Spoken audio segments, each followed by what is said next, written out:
Welcome, everyone, to House Life Coach, a podcast created by, for, and with the passionate member coaches of the Philippines chapter, the International Coaching Federation. Tonight, we shine a light on another coach and his unique journey, offering you a glimpse into coaching as both its transformative power and as a tool for personal growth. So, without further ado, please help me welcome Coach Chris Mercado. Hi, Coach Chris. How's life, Coach? Hello, coach. Okay naman. Steady lang. Great. So, what's good today? What's good today? Well, today was like a more quiet day for me. Mm-hmm. Uh, Rest day ko from my workout. So, medyo Oh, so steady lang. So, yeah. Quiet day, busy with domestic stuff at home. mm, Nothing on the coaching side. More tomorrow. More tomorrow in the next 2 days. Yeah, all that one. right. So, you mentioned something about your working out. You work out, Coach? Yeah, I think that's di naman super workout, meaning I don't hit the gym. I have my own stuff here at home, but I guess that's part of my journey also as being a coach. Yeah. Oh, that's right. Nice. Okay. So you currently serve on the board of the Philippines chapter of the ICF. What is your role? And for those who are not in the know, how does one become a member of the board? Okay, so I'm currently the DEIB director of the Philippines chapter of the International Coaching Federation. So DEIB stands for diversity, Mhm. equity, inclusion, and belonging. Mhm. So medyo mahaba siya. Yeah. Uh, And well, to answer your other question, what's the selection process? I or guess I how was does just one, invited. I yeah, was how just does one invited become a to member? join and become a director. It was actually a surprise for me because I wasn't a part of the committee before. So I've been in several committees already of the ICFP. So I was initially part of the marketing team under Coach Mhm. Edlin then, and Mhm. then eventually events with Coach Dewey. And Mhm. then there, out of the blue, Coach Katie, the previous director for DEIB, invited me to join. I was sort of active when it came to their meetings and I know. events. So maybe that was it. So it was an invitation, to make the long story short. It was an invitation from the former DEIB director. Yeah, and you said yes. Yes, well, not immediately, but Mhm. because I really had to think about it because I am very new in the DEIB and inclusion space. It's something that it's very familiar to me, meaning I practice it as much as I can when it comes to my coaching, but not really as like a discipline or anything that I actually studied. Yeah. Yeah, oh, that's good. Um, you said yes because is it because you wanted the role and the committee per se, or is it you said yes to being an officer or a board of member of the board of directors, not really choosing which committee, but particularly you wanted to head the DEIB. Again, I think every time I describe this particular part of my journey, it's serendipitous in that Mm-hmm. way. I'm very new as a professional coach, probably just a little over a year, but I've been coaching for probably more than 5 years. But under the International Coaching Federation, it's just been really a year. And my first year has been a soul searching journey for me. So I think the reason why I'm saying it's serendipitous and even Yeah, I providential. was. Yeah, I was just about to ask you. Tell us It was more. it was Why seven because schools? yeah, yeah, yeah. It was because I was soul searching. I was trying to find my own coaching niche. I tried several different ways of coaching, or at least the way I presented myself in terms of my content when I post on my socials, but it didn't really click to me, or I wasn't getting the hits or the attention that I wanted. So it really came at a time wherein Mm, I was soul searching, and when it came to me out of the blue, mhm, it just felt like God's grace, meaning okay, this is the answer to your prayers. And yeah, and I as a person, I'm very much into accepting challenges. So I like to be challenged. So that's why probably after a few days after Coach Katie offered it to me, I already said yes. So ayun. All right. Thank you for sharing that. Now, please tell us, how did you get into coaching? Okay, so I mentioned that I've been coaching for more than 5 years now. So before that, I spent more than 20 years in corporate, doing marketing, leadership roles, digital advertising, digital content. So when I got tired of that and I decided na I just want to try to do it on my own. So I set up my own digital marketing company. So I was doing digital marketing and strategy for SMEs. And I was also very much a learner. So I would love enrolling in courses and joining forums as well. And then I came across an old friend. So she Mhm, invited me to be part of her training company, initially as a trainer and then eventually an employee and then a trainer again before I left. So I was in corporate training for quite some time. And during that time, that's when I also discovered coaching, but through NLP, neuro linguistic programming. So that's my entry point when it came to coaching. And then when I was about to leave that company, I was thinking, okay, how do I level up my coaching? So that's when I came across the level one education program offered by Benchmark.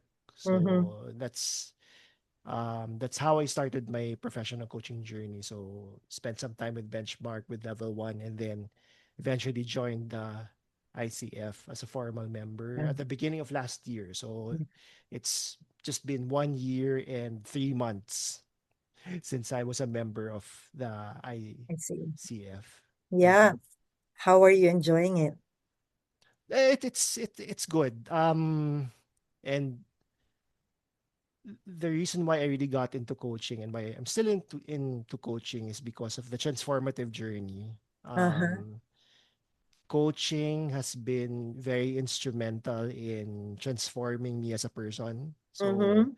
I'd like to think that I'm a much different person now compared to how I was probably 2 or 3 years ago. So I had many issues that coaching was able to help me with in terms of Mm-hmm. my transformative process. And that's something that I feel is my purpose, meaning that's something that I also want to share with other people, that if it worked for me, so maybe it will work also for other people. So that's what's really getting me going, and that's what I really love about coaching. Okay, so I can see how much you love coaching. We're together in um, the board of directors. Okay. Um, I want to ask, what initially attracted you into coaching? Because you're into digital marketing, you said. Mm. Well, to me initially it was really an add-on as a skill. So Oh. so I think I got into it thinking that okay, it'll help my business. It's an added skill set. It's Mm-hmm. something that I could offer to clients. because I Mhm. was already helping SME. So I would be mentoring them. I would be giving consultancy and advice. So, Mhm. and I thought that was coaching. So, and later on, as what we know, that's totally Mhm. different from coaching. And there, initially, I thought it was something that would just add to my utility belt, or my bag of tricks. But it's a good thing that I discovered that it was much more than that. So it's not just a tool, but well, for me now, it's really a lifestyle. It's my passion. Mhm. It's what I really want to do, and probably something that I hope to do until I grow old. Ah, nice. Wow. You mentioned a while back that it changed a lot in you. You were not the Chris Mercado that we know now years Mm, back. So mm. because of coaching, what were the changes in you? Uh, I would say that I was probably a very impulsive person before. Um, I think I had a lot of baggage also, that I was able to let go of and resolve due to coaching. I think the biggest thing was probably anger management. So, I think I'd like to think I was a very angry person for most of my life. And, you know, coaching really helped me let go of that and be the person who I've always wanted to be, meaning free of the anger, free of things that were stopping me from being who I am. So there, be more confident about myself. I think I've always struggled with imposter syndrome. So I still am to a certain extent, but it's really a process. But it's been helping me a lot deal with that particular mindset that I have. Do you still do digital marketing? No, not anymore. Not anymore. I think I'm getting too old for that. It's a Okay. lot of work, but no, I it's know. something that's interesting to me still. I mean, I try to keep up with what's happening. I'm very much into AI, but uh, that's a that's a different story. Um, Speaking of AI, mm, so AI is the thing now, even in coaching, right? Okay. yes. What's your take on that? Um, for me, I use AI very I try to be responsible about it, meaning I Mm-hmm. only use AI for research, Okay. especially in terms of the content that I put out. AI has been very helpful there. I think as coaches, we all know that it can be a very lonely profession. So it's kind of hard to brainstorm on your own. So it's a good brainstorming tool. One thing Oh. that I've never explored yet, and I don't think I'll probably do it in a while, is that I'm of the opinion that if you use AI in actual coaching sessions, meaning from preparation to the actual call, and then afterwards, meaning once you transcribe your notes or when you try to remember what was discussed by the client, that's something I haven't touched yet because I strongly feel that it can potentially diminish the skills of coaches. Mm-hmm. At least that's something that I've learned in terms of my level one education, meaning um, I used to be a note taker, meaning, okay, I would talk to a client, I would have my notebook Mm-hmm. in front of me, I would record, and just so that I would remember. But that's one thing that I find a lot of value, and I'm very thankful to my first master coach, he Coach Julius Ordonez, to be able to develop that skill with me, meaning to be able to remember, to be Mm-hmm. fully present when you're doing coaching, and not rely on tools Mm-hmm.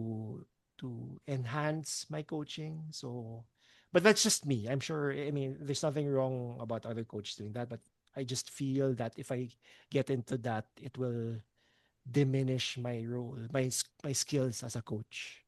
Mm-mm. Yeah. In this particular podcast, I'm also note taking.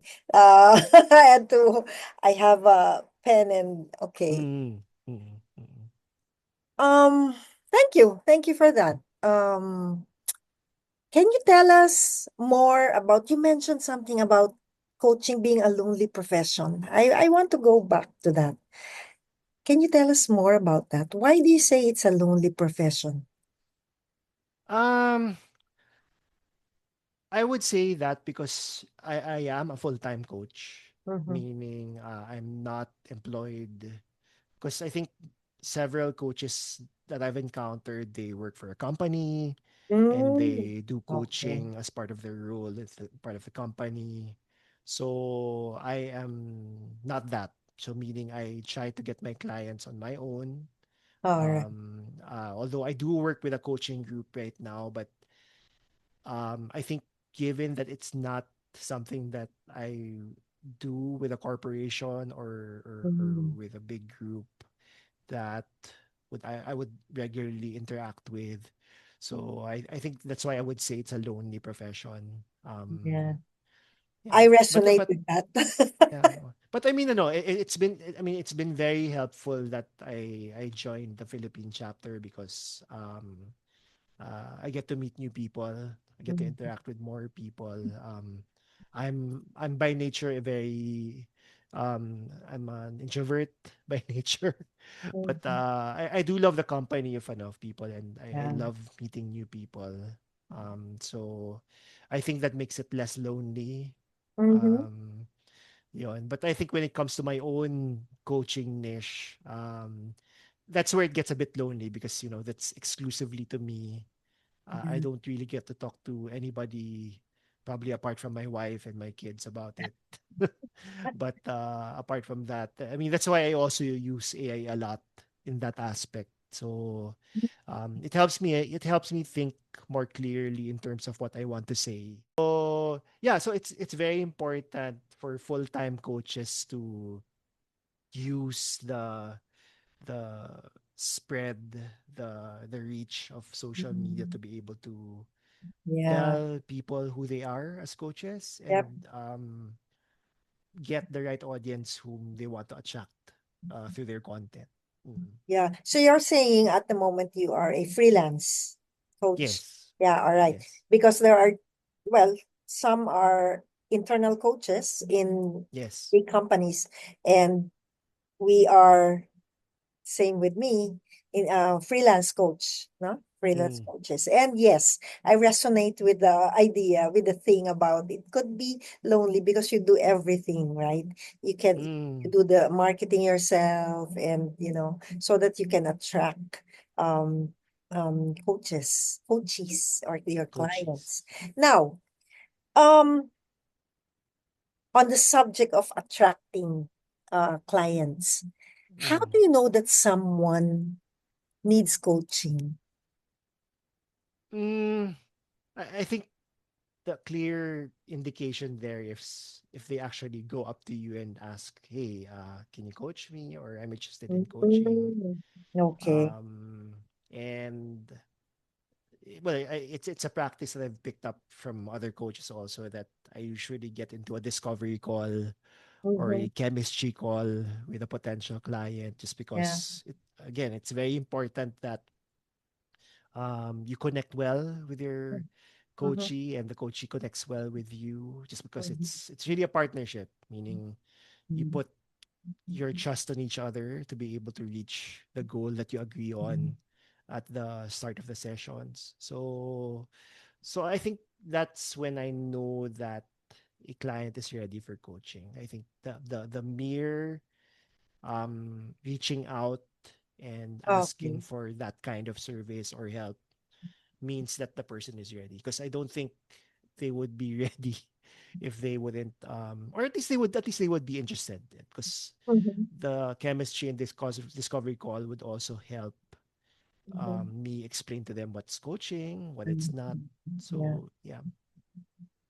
Okay. But is there no like a telltale signs, when you're talking with people and you know that there's someone who might, you can actually notice or feel that Mm. this person has a lot of fear.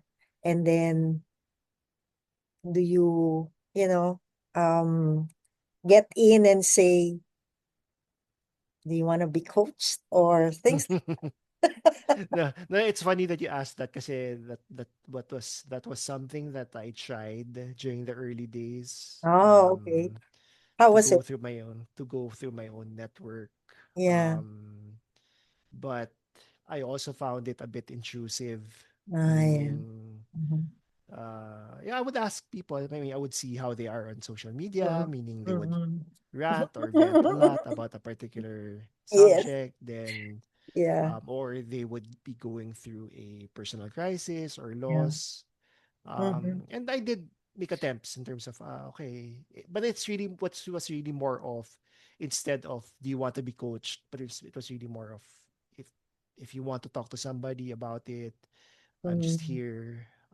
But never overtly like, okay, are you ready for coaching? Yeah. I think I Or do can you want help to be you. coached? Or you want to be coached. So nothing like that, because I feel that's very um, it's intrusive. Yeah. So I think it's best if the person is the one that goes to you. Yeah. I agree. Okay, so thank you for that, Coach Chris. Now let's go into our 3 and 1. Okay. I will ask you a question and then you will answer me 3 things. Okay. Um, what are your 3 favorite words Mm, and okay. why? Okay. My three favorite words are, well, first is safe, Mm, mainly because I'm in that space of DEIB. So that's very important to me. Safety, not just for the client or the people around me, but also for myself. So mhm, that's what I try to have, um, not just in my coaching sessions, but mhm. on a regular basis, Okay, so safe in the is one relationship. word. So Another. safe. Next is, I think, salamat, Oh, how or thank nice. you.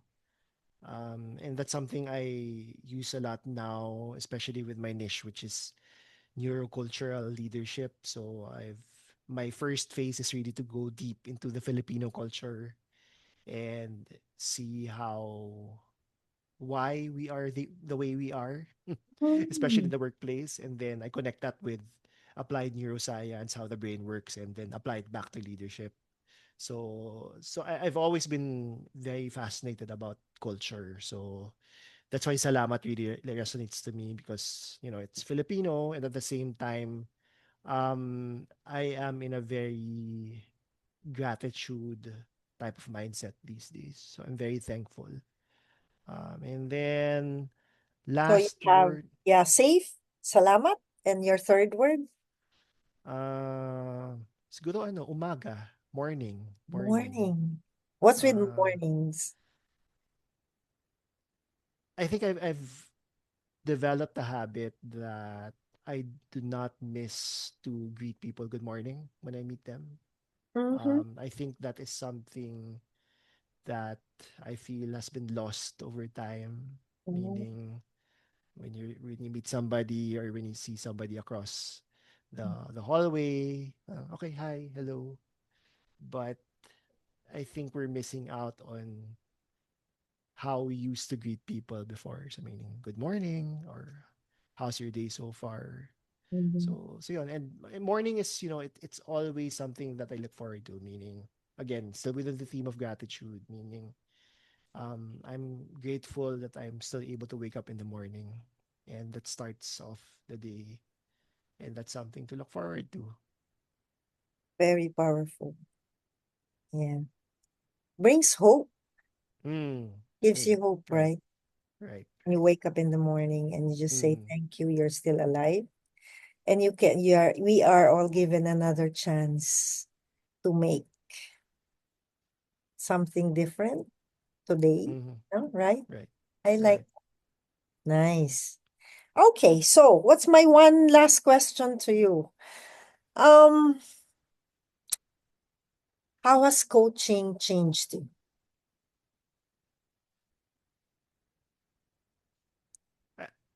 I think the way it's constantly changing me, but All right. at this moment it's changing me in terms of presence. So I just started my level 2 education, again still with Coach Julius, but in tandem with Mm, Dr. Marsha Reynolds. mm, So which is, my mind is still grasping that I am within her sphere of